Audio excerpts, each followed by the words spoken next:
What is up, Packers Nation? Happy Sunday. Welcome in to an all-new episode of the Pack-A-Day Podcast. I'm your host, Andy Herman. You can follow me on Twitter at Andy Herman NFL. Thank you so much for being here today. And that's actually where I want to start.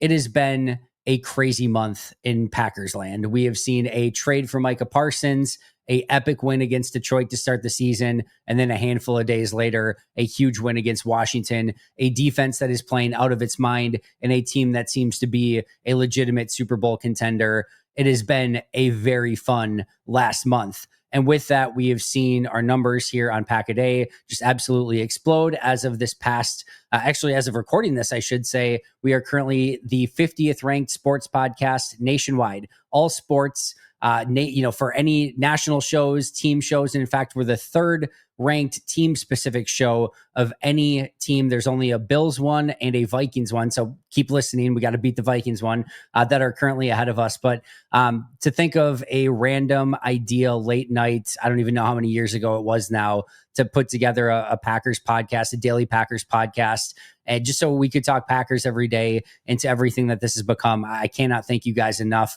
Thank you for making Pack-A-Day part of your daily routine. Appreciate all the likes, the comments, the subscriptions, the memberships. It has been a unbelievable past month, and really just from the day that we've started up until now. So thank you so much for your incredible support. I really cannot say it enough, and I really cannot appreciate it enough. You guys are, of course, the lifeblood of what we do. I would love to say that we wouldn't be here without you. We would be doing this in some way, shape, or form. It would just be a whole heck of a lot less fun if nobody was listening or watching. So thank you so much for being here. And I'll start with that today. I don't say it anywhere near often enough, but wanted to certainly express my gratitude for everything that you've done to make this podcast what it is today. And certainly a huge shout out to the Pack-A-Day podcast team as well. Would not be certainly here without them in any way, shape, or form. Also, a huge thank you to our new members, Brian Moravik, Rogaine Rabbit, James Warner, and Bethany Faskell. Thank you guys for signing up as well. It's Sunday. There is football today. There's no Packers football, but these are the perfect days for Luigi's Pizzas. Just throw it in for breakfast.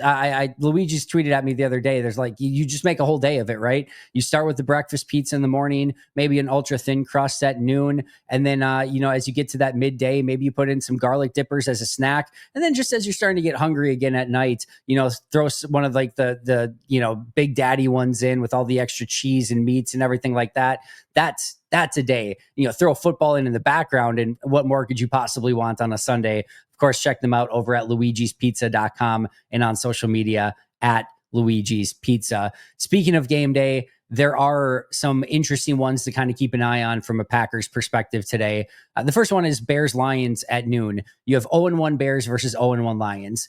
And I think the loser of this game, what happens to that team gets really interesting, right? I think we all expect the Lions to win this game, but if you don't have, if either of these teams lose, it just is more interesting to see how they kind of respond to it. 0-2 in the Ben Johnson era with that, really devastating loss in week 1 to Minnesota. It would also be 0-2 in the division for either of these teams that lose. That's a tough way to start the season. Does Caleb Williams look better? Does this Lions team with those big question marks at, pass rush opposite Aiden Hutchinson and on the interior of the offensive line, did they look better? I think this is a really interesting one in the division to keep an eye on. I would never say you're necessarily like cheering for the Bears in this one, but I would say that probably a Bears result would be better, although maybe Chicago just gets off into that 0-2 start. And from a Caleb Williams and Ben Johnson standpoint, do they recover from that? We saw a team last year in Chicago that once adversity hit with that loss against Washington on the Hail Mary, they were never the same again. You never quite know what's going to happen in Chicago. So certainly some intrigue in the NFC North in that one. Browns-Ravens. A couple things here. First of all, the Ravens are one of the great teams right now. I know we saw them collapse kind of in week 1 as well against Buffalo, but they're a really good team. Green Bay faces them later in the season. And as you look at teams that are contenders, as Green Bay tries to stay and remain in that conversation, you always want to keep an eye on the other contenders, and certainly Baltimore is that. But more importantly here, your week 3 opponent, the Cleveland Browns, are in this game. If Baltimore does win this as expected, it would put the Browns at 0-2. and you would think make them even a little bit more desperate going into week 3. But that's certainly one to keep an eye on as well. Chiefs, Eagles, 325. Again, Eagles, both of these teams in that inner circle of contenders, but Eagles in the NFC right there with Green Bay, and arguably still the team to beat. They're the team that won it last year and the defending Super Bowl champions. They go up against KC. Not only is this just an epic game, but it's going to be worth keeping an eye on Philly through the remainder of this year. And then at 720, you've got Falcons, Vikings. How does JJ McCarthy follow up that fourth quarter, the pretty epic fourth quarter after a 3 disastrous quarter appearance early in that game? I'm really interested to see how he plays. Do the Vikings get to 2-0, or do they fall to 1-1? Again, another key one to watch in the NFC North. So certainly things to watch. As far as the news and notes side, I do want to point out that Jason Wilde just recently reported on their radio show that there are like legitimate talks still going on with Quay Walker and the Green Bay Packers. And I think he said something like it's close-ish, or that it continues to be, something where progress is being made. I have heard some whispers of this as well. So if there's any thought of like, hey, Tyron Hopper could be up and coming, they gave Micah Parsons that huge contract, maybe they're not as interested in Quay anymore. It should be noted that, first of all, Goody has been on the record on multiple occasions of saying that they are working to get something done with Quay Walker. I do still expect that to be the case. And he's got that C on his chest for team captain, that green dot on the back of his helmet, calling the plays. He has been really good in the middle of that defense, and that tandem of Quay and Cooper looks really, really good right now. I think probably wise for Green Bay to continue to have those conversations and hopefully get something done sooner rather than later. It seems like Green Bay is in a mode right now of, hey, can we get some of these guys under contract sooner rather than later, so we don't have to work with that in the offseason, and re-signing the core of this team and keeping it intact seems to be at top of mind. We've already seen Christian Watson. Now Quay Walker continues to be worked on. Devontae Wyatt, 5th-year option picked up. Daniel Whelan, is getting the extension. Matt Orzick gets the extension. So that seems to be the direction that they've been going in as of late. And I think it's the right decision to be made. And certainly with the way Quay is playing right now, I am all for him getting that extension as well. Let's get to our main topic for today. And that is, what have we learned from this Packers team through 2 weeks? As we go through this, right, sometimes especially it's early in the season, I don't think we've still completely and totally digested the whole Micah Parsons things yet, that he's a Green Bay Packer. We've certainly seen it live and in living color for, everything that he can bring to the table these past couple weeks. But we just started to digest that. And then the Packers beat the Lions. And as soon as you just start to, get your mind around that, they beat the Commanders. And it's like, all right, now we have an actual moment to just like take a pause and say, all right, what have we picked up through these 2 weeks so far that may be of interest? So let's go through it. I've got more than a handful of things that I want to get through. We'll start with number one. A healthy Jordan Love matters. Jordan looks right where he left off, I would say, at the end of 2023. That was maybe a slightly more epic, again, version of it, but he looks so confident in the pocket, so confident in the offense, knowing where to go with the football, his ability to step up and let it rip. He just looks healthy, confident, and totally, I would say, totally different than he felt with, the time last year when he was going through the injuries. I think it's just, again, some simple stuff of feeling confident, stepping up and planting in the pocket.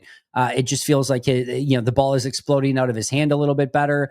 And I think, to me, when he's playing like that, even the scramble we saw where he's, able to lower his shoulder, when you go through the the MCL injury into the groin injury, then he had the hand injury at the end of the year. It just never quite felt like he was 100%. And we never saw the real Jordan Love in 2024. That is not to say that he has been 100% perfect, or there's not a couple things he can still clean up, specifically maybe with the deep ball and some things like that. That's still true. There are still a couple things that he can certainly tweak and get better at, but it just looks like a very different Jordan Love than anything we saw in 2024. And then, again, that's not to say he was bad in 2024 or that, he couldn't hold his own or anything like that. It's just a different level of confidence and a different level of play that you see with him stepping in the pocket, ripping some of these throws, and really hitting all layers of the field at any given moment. He looks healthy. It certainly seems like he's playing healthy, and we've seen a different Jordan Love than I think we saw in 2024 through these first 2 games, and that certainly seems to be a key takeaway for this offense so far. Number two, The run game is still a work in progress. This is normal for the beginning of the year. It's not something that I would panic on so far. They still had like 130 yards rushing in totality in the second week, even though, again, it was a little bit more tough sledding for Josh Jacobs with I think 3.7 yards per carry. I think there was a hope maybe that moving on from Josh Myers, getting Aaron Banks in that lineup, and then even bringing in guys like Anthony Belton, who has the big size and bulk, and we saw him to a large extent in week 2, and Darian Kennard, who's a bigger guy in week 1, that bringing in some of these bigger bodies and kind of just moving on from Josh Myers would set up this run game for even more success. I still believe that is going to be the case wholeheartedly. I really, truly do. I think this is more of just this offensive line getting their rhythm and timing and just getting it, everything a little bit more in tune as the course of the season goes along. It's not uncommon for the defenses, especially in the trenches, to be a little bit ahead of the offenses at this point. So I'm still very hopeful that this offensive line is going to be able to open some of those holes up for Josh Jacobs. But as of so far, it's been tough sledding inside, and it's been a little bit more of a work in progress. If you're looking for something that Green Bay can continue to get better at and continue to work on and can show actual improvement on over these next few weeks, I think getting that run game a little bit more tuned up and focused, and just being able to get Josh Jacobs some of those more explosive runs has got to be top of mind. Because if they get that going, now you get the play action off of that. And then even what we've seen from this passing offense already, where they've been pretty successful even without the success of the running game, that to me is where everything clicks in. And if the offense gets clicked in with the way that we've seen this defense play so far, it's a really difficult proposition for opposing teams. It's just going to be a very difficult team to stop. So still a work in progress, still a lot of hope there, but it is something that Green Bay needs to improve upon as they get into the season a little bit further. Number 3, wide receiver is exactly what we thought it was going to be. There is no true number 1, although we have seen quite a bit of Romeo Doubs. And as far as outside wide receiver goes, it is Romeo Doubs is kind of the main guy on the outside. But this is very much still a wide receiver by committee approach. Now, Jaden Reed goes down with an injury. We'll see how that affects things moving forward. You're also going to get Christian Watson back here in the next few weeks, maybe month at the most, you would think. So we'll see how that affects things as well. But there was this idea still that maybe somebody's going to step up. And I'm not saying that maybe somebody couldn't, but Matthew Golden, first round pick, he's going to come in and he's going to be the guy. Or nope, Dobbs is the veteran in the group, he's going to be the guy. Jaden Reed's going to be the guy. Dontavian Witt, whoever it might be, it just isn't. The targets are sprayed all over the place. That includes the running backs and the tight ends as well. There isn't necessarily that go-to target, and that's totally fine. This is what we've come to expect from this group of weapons. There hasn't been a level of selfishness or arrogance within that group. They're all willing to let everyone else be successful. And that is actually, to me, something that you can continue to be successful with moving forward. Sure, if one of these guys wants to step up and be a 8 for 160 guy every single week, sure, by all means, go ahead, do that. But this is still a wide receiver group that the snaps are still going to be rotated in quite a bit for a different group of wide receivers almost on any given play or any given week. You're going to certainly see guys get different shares of targets. Some people are going to get different plays depending on, different opportunities depending on the plays that are called. And it's going to vary, I think, quite a bit week to week. We've seen already like Romeo Doubs, Matthew Golden going to get quite a bit of playing time, Wicks as well, but we're already seeing the inclusion of somebody like Savion Williams get much more involved. If you would have told me that Savion Williams through like the first couple months of the season was just a healthy scratch and they kind of let him develop a little bit more, I probably would have believed you. He's already seen an increase in his snap count week 2 over week 1. There's a lot of excitement there for Savion Williams. Matthew Golden, I think, feels a lot different if Jordan just connects on those 2 passes and he has those 2 explosive plays, right? He's right there. Some of the routes that he's running are extremely crisp. He's getting open deep. I'm very excited about what he's bringing to the table as well. But this is a wide receiver by committee. It's a group approach, and I don't see that changing anytime soon at all. Number 4, we had this idea, this thought, that the Tucker Kraft breakout was going to be a thing this season. It seems very legit. He looks fantastic. Still think there's some things that he can clean up from a run blocking standpoint. But man, outside of that, as a receiver, he looks a lot more nuanced in his route running. I mean, the run after the catch has always been spectacular. And he just is bringing a different level of consistency to the table where it feels like he is a true, legitimate, big time weapon in this offense. I would say the last couple of years, he was a piece of the equation, and you always felt like if you got him the ball, good things were going to happen. Now it feels like he is a core piece and somebody that you are constantly trying to involve and find ways to get him the football. Again, the run after the catch, the ability to break tackles, that stuff is what's special. I said, somebody asked me on chat the other day of like, what's his ceiling? I think a slightly worse blocking George Kittle is still, we're starting to see the receiving portion of the George Kittle come along. If he could just improve a little bit as a blocker, I think we make that comp pretty easily, but he's right there. And we're already seeing a very impressive tight end in year 3. And that breakout has certainly started to happen already early on in this season. Number 5, the newfound offensive line depth is already paying off huge. I've said this, I don't know how many times over the last couple of seasons with Jordan Morgan, Anthony Belton, and then, obviously not to the same extent with Darian Kennard, but that's an important pickup as well. But I understand when you pick Jordan Morgan in the first round, yeah, there's a Cooper DeJean there. I understand when you take Anthony Belton in the second round, maybe there's a Trey Amos or another player that you would have liked at that same spot. At some point, if you don't make those type of picks, it's really difficult to find depth, upside, talent, etc. on your offensive line. It's just one of the things that you have to do as a general manager every now and again is just spend a high draft pick on an offensive lineman, even when there's a sexier pick that's out there. Because if you don't, you end up with an offensive line that is completely lacking in talent and depth, and that's not where you want to be. So imagine right now that Jordan Morgan and Anthony Belton aren't on this team. And going into that week 2 game, right? And Belton starts at right tackle, plays a ton. Morgan starting at left guard, and the offensive line plays really well throughout the course of that game. It's a totally different story if you don't have those two.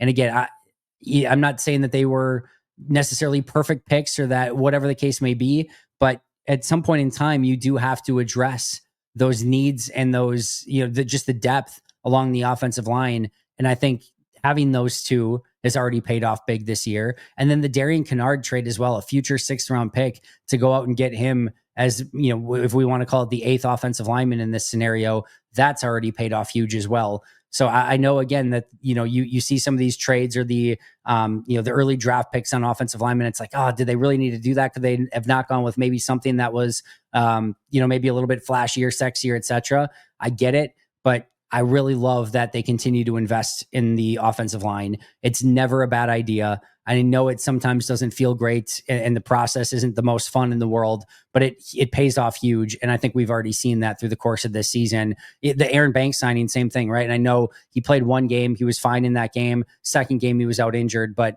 it's really difficult to find offensive line depth when you don't have it.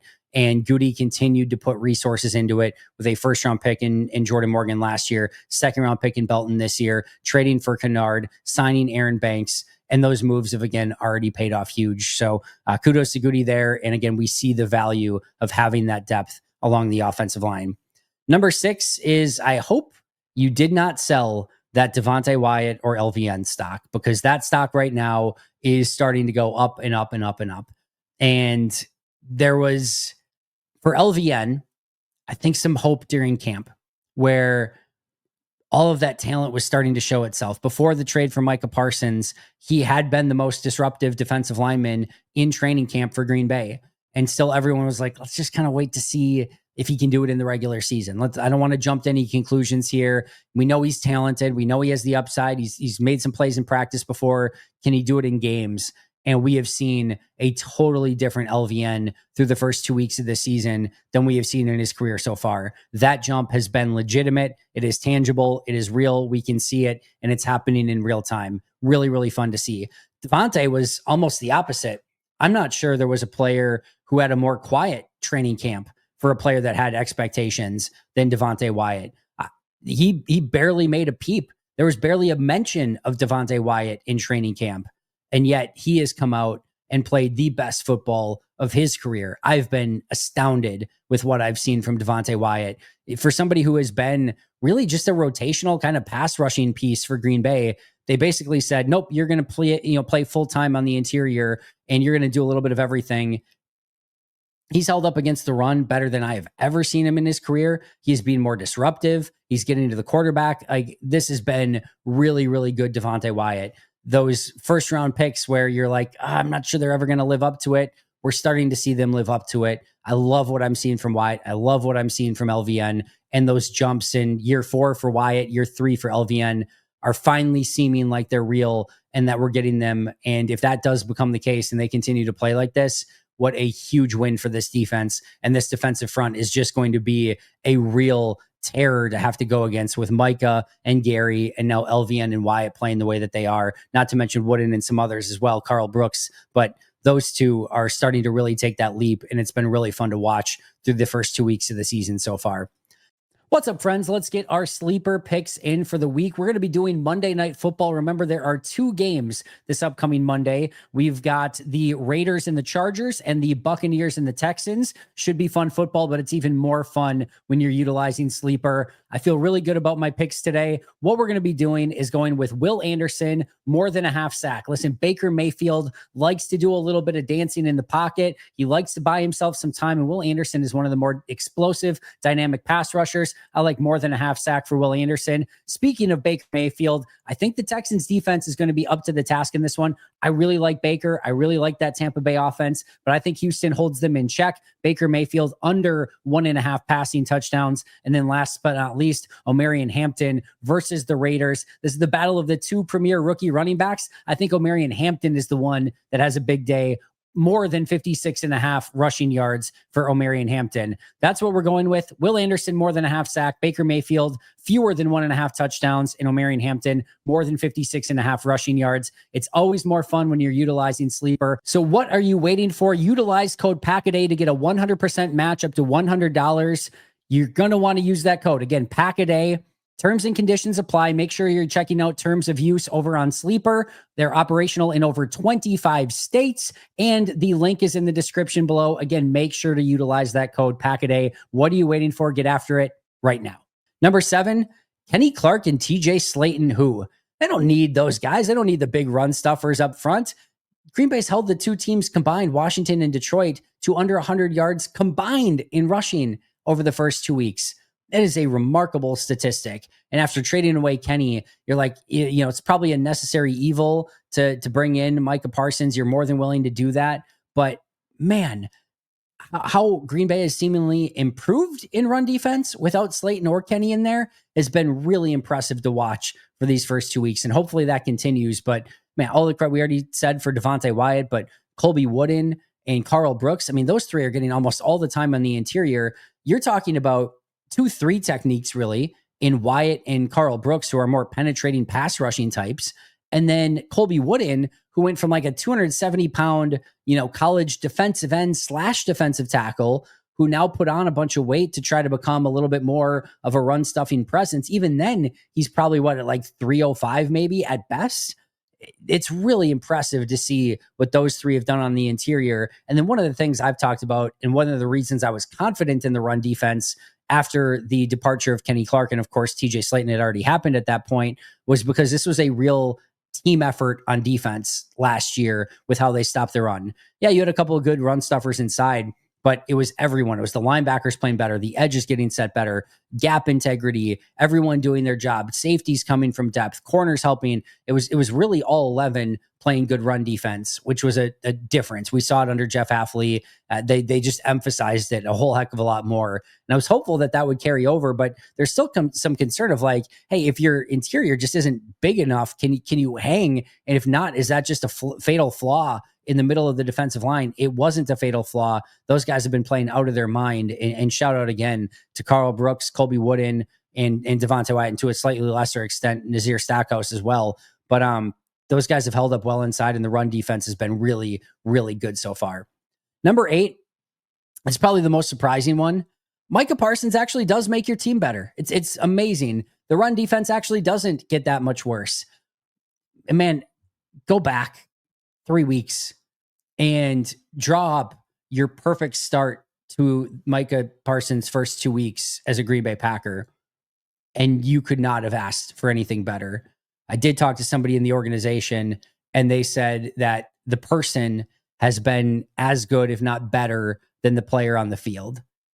Take that for what it's worth. I mean, like that's incredible, right? For as amazing as he's been on the field, that him inside the building has been as good, if not better. I don't know what Dallas was doing. I cannot thank Jerry Jones enough. They acquired a legitimate stud on the team from a personnel standpoint. And it seems like the exact person that they needed in that locker room to have not only that spark, but for everyone to be, again, kind of drawn to his energy, his excitement. And it just, I've said it before, the right player, right time for the right reasons on the right team. This was the move to make. Kudos to Goody for making it. But yeah, Micah Parsons does actually, in fact, make your team a better football team.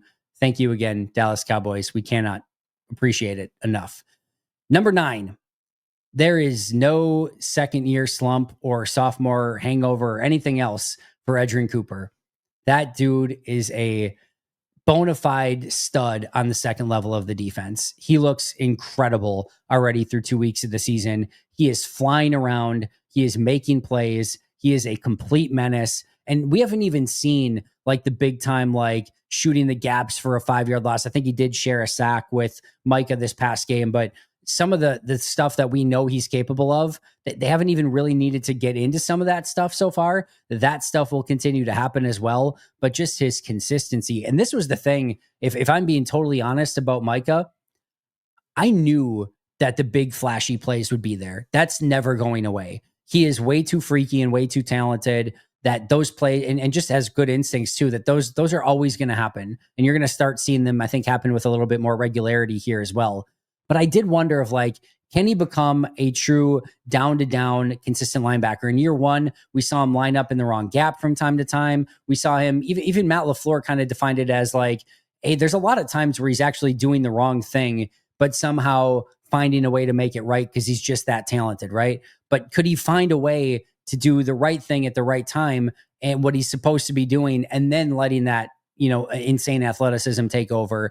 And that's where we've seen him be really impressive so far. It's the consistency. It's how he's playing. He is taking his job extremely serious, and he is doing everything to not maybe make the wrong read, but make it right with his athleticism. He is making the right play and then letting his raw natural ability take over. It's everything that you could have possibly wanted. There's also that question of like, hey, with losing Anthony Campanelli as linebackers coach, was that going to affect Quay and no? The linebackers looked even better to me. So huge shout out to, what is it, Sean Duggan, I think it is. He's been fantastic so far. And the linebackers have been really, really good. So great to see that even losing Campanelli to defensive coordinator in Jacksonville, that linebacker group has really been up to the task so far through the first 2 games of the season. Let's see, number 10. Who needs a corner 1 when you've got a defensive back by committee approach? I talked about this in the offseason when people kept saying like, hey, you traded away, or you cut, I should say, Jair Alexander. Eric Stokes is gone. You didn't invest a ton. It's just Nate Hobbs. Keyshawn Nixon's not going to be good enough. Carrington Valentine was a 7th round pick. You don't have the pieces that you need there. And I just kept saying of like, go back and watch how they won a season ago. It wasn't because any one cornerback was locking up anyone in man coverage or anything like that. They played very sound team defense. Everyone knew exactly what they were supposed to do. The communication was uncanny, and it was a defensive back. It was a team approach in the defensive backfield. It wasn't just one guy doing the heavy lifting. And that's what we've seen so far this year.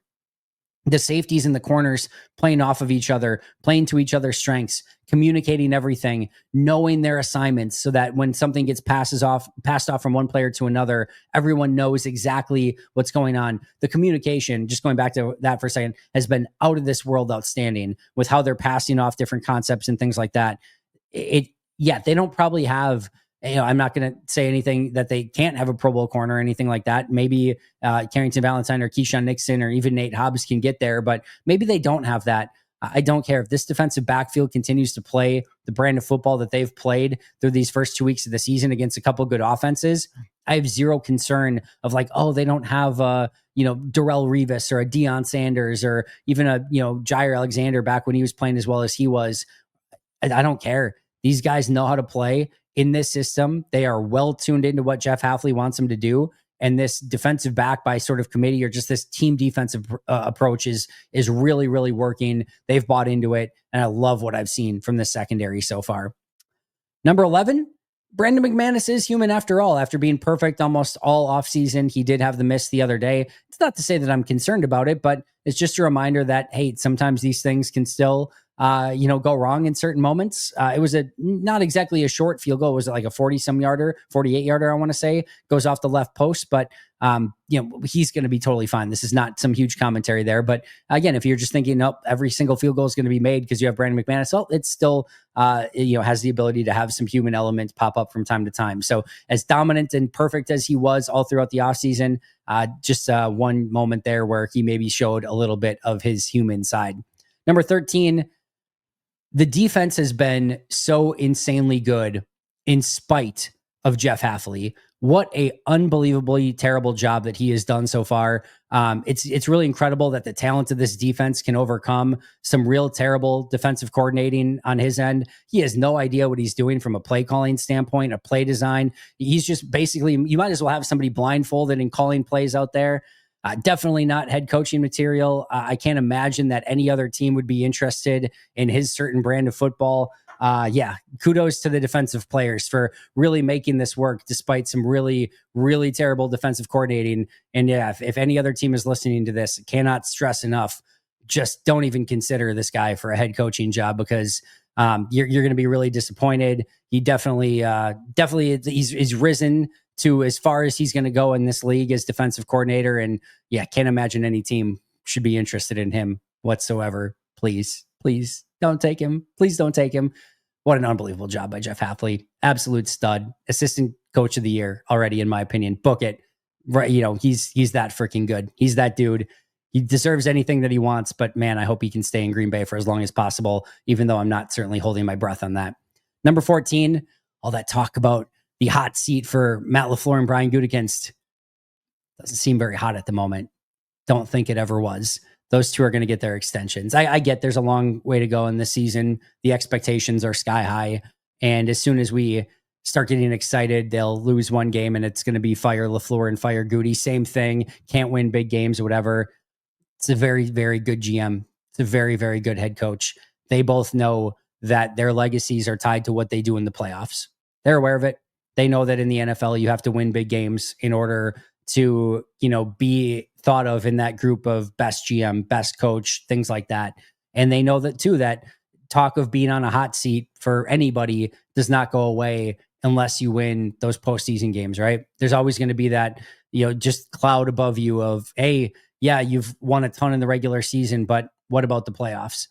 There's a long way to go here, but I feel very steadfast in the fact that they've got a great head coach. They've got a great general manager. Now they need to go out and show it through the remainder of the season and in the playoffs. But all those whispers of a hot seat seem very calm and quiet at the moment. Not surprised whatsoever. And then last but not least, number 15, the Packers are in fact legitimate Super Bowl contenders. If you weren't sure going into the season, we know now. If you weren't sure if the Micah Parsons trade was going to move the needle, we know now. This is a legitimate Super Bowl contending team. Where they end up, how they play the rest of the year, how they do in the playoffs, those things remain to be seen. Nobody's crowning anyone yet. There's a lot of excitement. There's a lot of, hope of what this team can be. But I really do truly believe that this is a team that is in the highest of the high end of the top group of contenders in this league, right there with Buffalo, Baltimore, Philly, Green Bay. I think those are the four. Maybe KC in that conversation as well. Probably KC. I mean, you can't rule out KC ever. But to me, those are the five teams that I would put in that core group of contenders. Could easily be some team that comes out of nowhere. I'm not saying that that's those five and nobody else. But right now, if you were to label the five teams that you feel best about potentially winning a Super Bowl, Green Bay is right there with any of the other teams in that conversation. All right, recapping The 15 things, at least I've learned about this team: a healthy Jordan Love is a really good Jordan Love. The run game is still a work in progress. Wide receiver is exactly what we thought it was. The Tucker Kraft breakout is real. The newfound offensive line depth has already paid off huge. LVN and Devontae Wyatt coming up big. And again, hope you didn't sell your stock in either player. Kenny Clark and TJ Slayton certainly missed, but this run defense has been even better than possibly thought of, going into the season without those two. Micah Parsons actually does make your team better. No second-year slump for Edgerrin Cooper. Who needs cornerback one when this defensive backfield as a core is playing as good as they are? Brandon McManus does have some human in him after all. The special teams still shows some cause for concern. I don't even know if I went over that one. I think I totally missed it. I'll just put it that way, right? Like there are still some creaks in the foundation to what that special teams is. Some of the coverage stuff, a little bit left to be desired. I just think not having Bo Melton and Zane Anderson out there this past game really affected some of their coverage units. Still wonder some of the return units and what you ultimately get out of that. We saw the missed field goal by McManus. So still a little bit of a work in progress there and some cracks in the foundation. Hopefully they can get that cleaned up. I do think Neiman has been a really good pickup for them right before the start of the season. So sorry, I forgot about that one, but that was supposed to be number 12. Number 13, the Packers defense, very good in spite of Jeff Hafley, and man, nobody should make him a head coaching candidate. Number 14, Matt LaFleur and Brian Gutekunst, hot seats don't seem so hot anymore. Don't think they ever were. And the Packers are, in fact, legitimate Super Bowl contenders.